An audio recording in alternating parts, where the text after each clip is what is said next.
L'homme se réveilla et se rendit compte qu'il était attaché à un lit. Quelqu'un sortit un couteau de poche. Dans cette prison, la nourriture était envoyée étage par étage, et ces deux personnes se trouvaient au niveau le plus bas. Lorsque la nourriture atteignait leur étage, il ne restait plus rien. Il était évident que l'homme allait devenir la nourriture de l'homme âgé. C'est alors que la femme arriva sur la plateforme devant lui. Voyant cette scène, elle décida d'agir pour le sauver. Elle libéra l'homme, lui tendit le couteau. L'homme n'hésita pas, prit le couteau et commença sa revanche. Puis il perdit connaissance. Lorsqu'il se réveilla à nouveau, il vit que la femme était en train de manger quelque chose. Lorsqu'elle remarqua qu'il était réveillé, elle coupa un petit morceau de viande et le lui tendit. Le goût était tout simplement dégoûtant.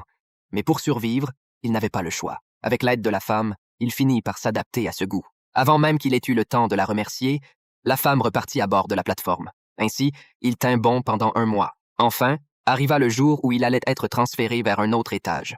Ce jour-là, il se réveilla et regarda immédiatement le panneau indiquant le niveau, 33e étage. L'homme souffla un coup, instinctivement soulagé. Peu de temps après, la plateforme s'arrêta à ce niveau. Il se jeta alors sur la nourriture, la dévorant goulûment. La femme lui expliqua que si la nourriture était répartie équitablement, chaque étage pourrait obtenir une portion correcte. Elle répartit donc la nourriture pour les prisonniers des niveaux inférieurs, mais ces derniers n'y prêtèrent aucune attention, continuant de manger avec avidité.